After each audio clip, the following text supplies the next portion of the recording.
Good morning from Panhandle Outdoors, America's only daily outdoor TV show. Your source for fishing, hunting, and information for folks who enjoy the great outdoors. Now sit back, relax. It's Panhandle Outdoors. Well, welcome to Panhandle Outdoors. My name is Stan Kirkland, and glad to be with you today. I'm going to go ahead and just skip the river readings, but let me tell you the tides are brought to us today by Kent Forest Lawn Funeral Home. The high tide today will be at 11:35 today, actually a little while from now. The low tide will be at 8:55 tonight. There's a 1.6 foot difference in the tides. If you love to fish on this coast, those tide differences are really important. So anything above 1 foot, when you get into 2 feet or slightly over, it's fantastic because you like that water moving for carrying bait and that sort of thing. The weather is brought to us by Gulf Coast Air Conditioning. The high tide today should be in the mid 80s, somewhere around 86, 87 degrees. The low, obviously we've already passed the low this morning. It was about 79 degrees. The rain chance today is pretty high. We've got a front moving in. It's kind of stalled, and the rain chance is about 60%. So if you go fishing, you better watch the horizon, watch the weather. Winds today, we're in that typical summertime pattern where we just don't have much wind at all early in the morning, and then we will have some winds that'll kick up later in the day. Water temperature, folks, I'm telling you, the water temperature is up there. It is about 87 degrees when I last checked. It is high. It's hot, and it just, when you get in the water right now, it leaves you with a yucky feeling. Let me mention one thing before we go to our first break. If you're a tourist and you come here, pay attention to this. The Panama City Beach and the tourist officials and others have red flags for a reason. Those red flags are to protect you. If there's a single red flag, it means there's a danger. You still can go in the water, but if there's a double red flag, you will be arrested if you go in the water because you're endangering your life and the life of the rescuers who have to go after you. So don't do it. Pay attention to those red flags. Most of your motels will tell you this as well. Anyway, now we're going to take our first break and be back with our first guest. Well, welcome back, everyone. My guest sitting here on my left, which I guess would be your right, is Ken Paramore. Another turn in the barrel. Yes, that would be correct. Good Ken, morning. Good morning to you, Ken. Thank you for being here. Ken and I have both been at this over the years. I was trying to think one day how working together. I know Ken years ago came to me and asked me when I was working. He was working with FWC at the time, and we needed a life jacket promotion, and we went to see a local guy he has passed away. His name was George Hosum. He had a place called the Red Elephant Restaurant, and George funded our promotion and paid for things, and he could not have been any nicer. And I thought about that over the years. Actually, we used your granddaughter as our poster child for the I've got caught wearing a life jacket, and now She just graduated high school. Yeah, late boy, makes me feel old. But anyway, she was about 6 or 7 then. No, probably 3 or 4. Okay. 5 maybe. I was okay, man. That and I still have one of those cards somewhere. Beautiful young lady. Yep. Anyway, Ken, you've been snapper fishing, and finally had a chance to not only go, but actually have a little bit of success. And I saw some photos. I don't know if you have those photos, but boy. We'll put them up. Yeah, you caught some fine. You and Debbie? Okay. Me and my wife went a couple of days ago, and there's a picture of her that you'll see that it was a 25-inch fish. Yeah. And that'll bow your rod. Her first drop, first bite, first fish. And we'd gone, you know, a couple times since it opened. And because of, you know, whatever the reasons were, wasn't able to go as much as we wanted to, but we finally got to go. And then after my first drop, I got a 23-inch mangrove snapper. Wow. And that was a good one. So we ended up with 5 fish, I guess it was, 3 mangroves and 2 reds. Wow, that's a productive day. 25 and 23, so it was finally successful. The seeds were finally decent enough to try to do something with without beating yourself to death. And how far out did y'all run? We were 10. Started at 10 and went to another spot, 12. But you got a single motor, right? So you don't go to this 25 or 30 business, do you? I've done 20 if it's really slick, but not regularly, no. Right. And this spot I hadn't been to since probably 2 years, 3 years now. Oh, good. And it's just a small spot, but I thought we'd got a couple more snapper off of it, but it got so hot. There wasn't any breeze out there. And that's what somebody was telling me. They said it is unbearably hot. The water temperature's so hot that big fish, when you get them up, they're almost like they're dead. I mean, they're just, between, I guess, the fight and then the, you know, redfish will do the same thing. Yep, I know. It's hot. I know. And then they're hard to get revived. Of course, we didn't have to revive it, but I have gone in the past when it's been closed and get a big fish like that, and it's all you can do to revive them, because I guess it's the water temperature. Right. It was like 95 foot of water, so good deal. Good day. Now talk for a minute. We've got before the break coming up. We've got a snapper closure coming up, correct? July 31. Okay. Is the last day. So we got about another week of fishing before you got a break, and then it comes back in for recreational. Yeah, for recreation. I'm sorry. Yeah, the charter folks can go the month of August. Rec folks are closed August, and it opens back up September 1, I believe it was. But anyway, there's three-day weekends, just about all the way through November. Yeah, there's a lot of fishing coming up in the fall, and hopefully the temperatures will be cooler. Yeah, be a little better. You know, the seas aren't as slick then. September will probably be fine, and maybe early October, depending on the day. Yeah, correct. But, yeah, we got a little bit of time left. But, good. My brother went out. He told me he got out. He said he got physically sick. It was so hot. He said he was trying to fish, and then sharks were cutting him off. He'd get a snapper on, and I was feeling, you know, kind of queasy or weird because of the heat and trying to stay hydrated. Right. You know, it's tough. Yeah. It's tough. Folks, we're going to take our next break now. Y'all stay with us. Well, welcome back. We were sitting here chatting just a minute ago. One of the things that we wanted to mention to you is the local chapter of the National Wild Turkey Federation, which Ken heads up, is y'all got a banquet coming up. Yeah, and this will be the last show that we'll be able to do. The next one we do will be after the banquet. So that's correct. This is my last hurrah to do my sales pitch. Your pitch on trying to get some attendees, you know, to our banquet, and still looking for sponsors. This is our 10th anniversary, I mentioned before, so I'm striving to make it a good one. Still going to be at the the Panama City First United Methodist Church? Yep, same place for 10 years now. Already got the building squared away, we've got our caterer lined up. I'm starting to get some stuff in from NWTF for our raffle and our auctions. And I'm just going to need some help and need some sponsors and sell some tables if I could. Good deal. Good deal. We're looking forward to anybody and everybody who wants to come join us. Bring the kids. We're going to have some special drawings for the youth only, and they always have a big time there, as you know. And I'm just going to try to have as good a one as we've had, if not equal what we've had in the past.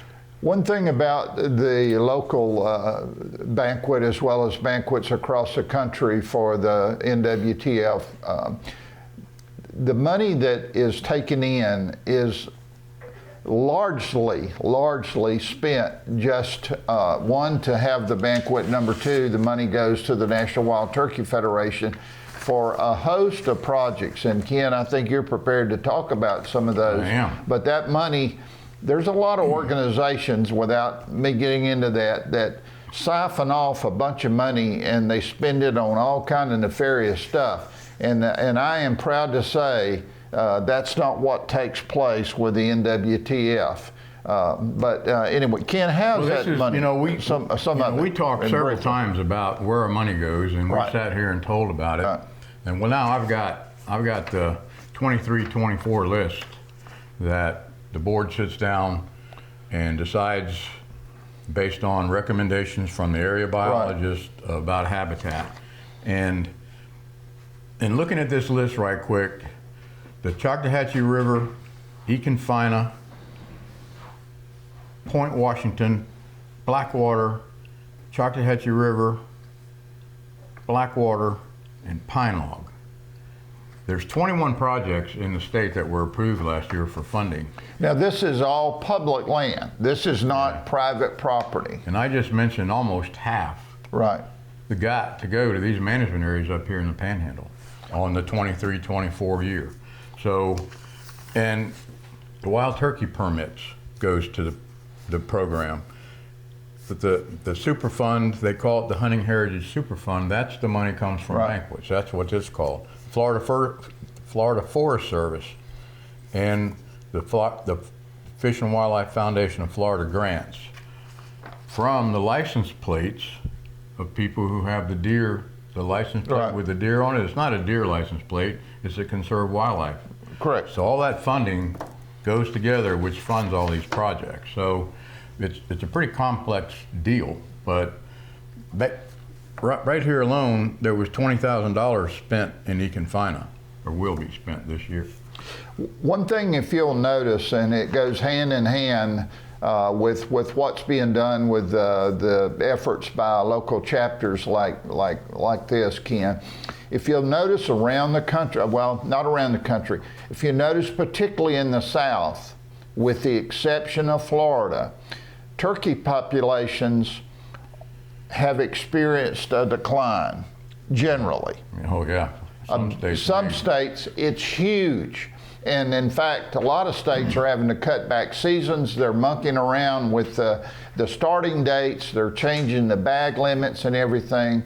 And I'm glad to say that Florida has been able to avoid all of that by things like what they're doing with habitat work, the things Ken's talking about here, the burning, the clearing, the things that they're doing on these places to make them better for wild turkeys. So anyway, if you read right now, it sounds like it's kind of tough, really, and it is tough in a lot of states, southern states, but Florida, so far, has pretty much held their own when it comes to wild turkeys. There have been discussions about going to one bag limit. Is that right? A one bird bag? Not official discussions, but there has been a push from some outside that, so who knows?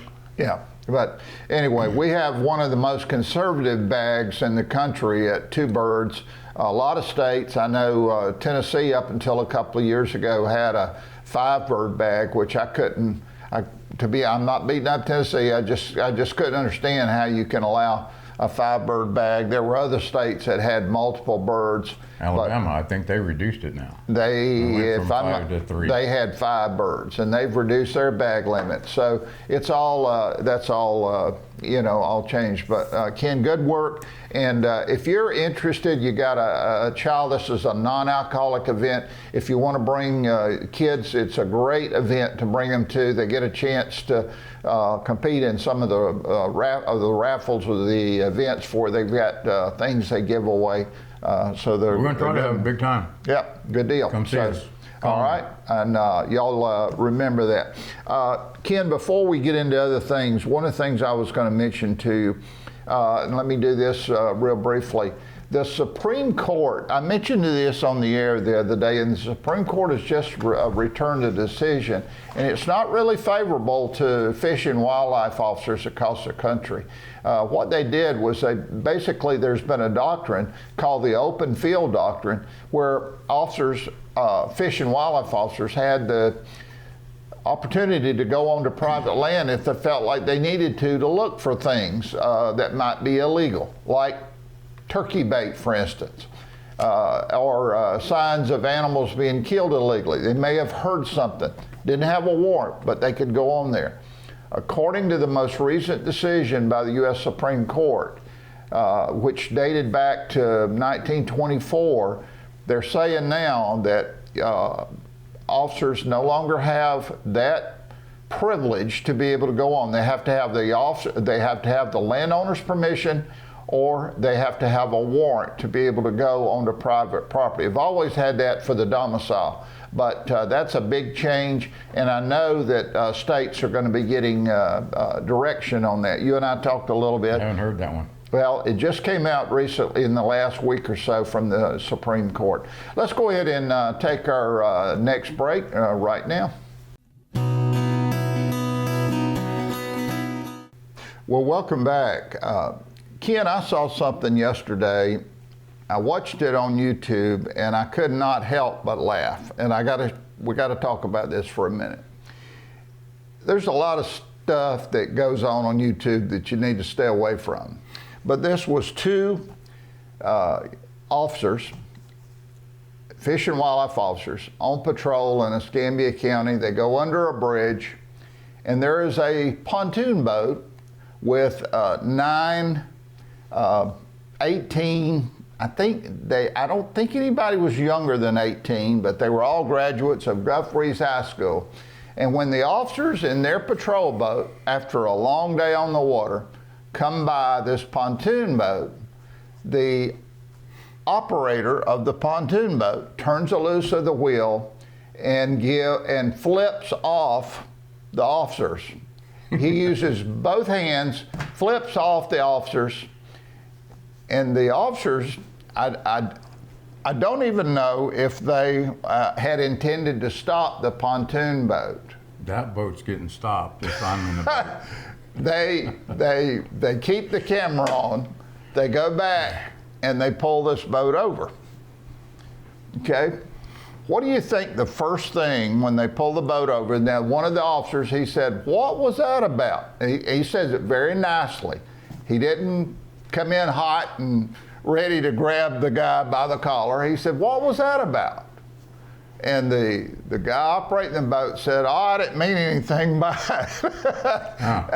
And the officer, accidental. Yeah, he said, well, the officer tells him, "Well, that's not really the way you should greet people, is to flip them off." And then the officer looks, and there's beer. Oh, yeah. There's beer everywhere in the boat. That was the reason for the finger. Yes, and Courage. yes, the courage in a bottle. And I will say this: the officer gets the two officers get the operator of the vessel out, get them over in their boat. They do the nystagmus test, other things to determine sobriety. He was under the influence, obviously under the influence, and they charged him. They gave a stern lecture to the other people in the boat, and they could have charged every person in that boat for alcohol under the age of 21. They're not allowed. And that's criminal. And that is. And that sticks with you. Yeah. That it follows you. You don't want that. So this guy, the operator of the boat, by being stupid, as we should say. Walked right into that one, didn't he? Yes. And I sat there and watched this, and then somebody posted, "Well, these officers have violated his First Amendment right to free speech." Well, they didn't arrest him for giving him the finger. No, it had nothing to do with that. And I couldn't help but laugh when I said, that defies logic. No, they didn't tell him that he can't. One thing real quick about the underage drinking, anyway. all officers everywhere, everybody, feels like that, they're going to charge all these teenagers for underage drinking. Right. And our philosophy, or at least mine was, back when, was just what you stated, that it's a criminal offense. And a lot of times you're hesitant to do that if you can handle it by other means. Right. Call the parents or dump it out or put them in a safe place, because that's a criminal, even though it's a misdemeanor, at 18, that's not the way to start out your criminal or your record. These are kids that are just finished high school. To the officer's credit, everybody on the boat was drinking. So what one of the officers did was got in the boat.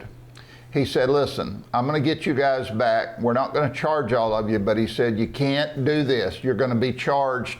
And he said, this is your only warning you're going to get. You cannot do this. And they all were stone-faced, stared at him. And guess what would have happened if that impaired operator would have hit and killed somebody or someone else on the boat? He'd go to prison. And then it would be, oh my gosh. Yeah. Yeah. Yeah, he'd go to prison. The officer, one of the officers, though, got in the boat. He safely operated the boat back a mile or so back to the marina, parked the pontoon. The other officer followed him.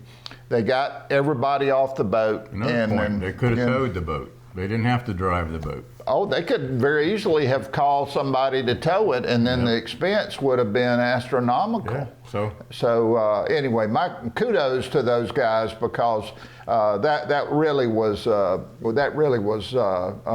great YouTube example of what drinking can get you into. And we used to tell people every day, don't go out and drink and operate a boat, because and you can tell by their behavior. They might have seen an open container on the console. You look at the occupants, and if they all look young. Right. Right.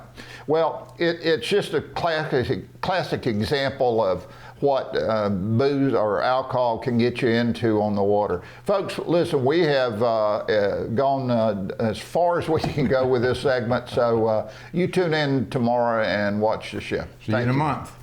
Thanks for watching America's only daily outdoor TV show, Panhandle Outdoors with Winston Chester, featuring hunting, fishing, and other activities and information to help you enjoy the great outdoors. Join us next time for Panhandle Outdoors.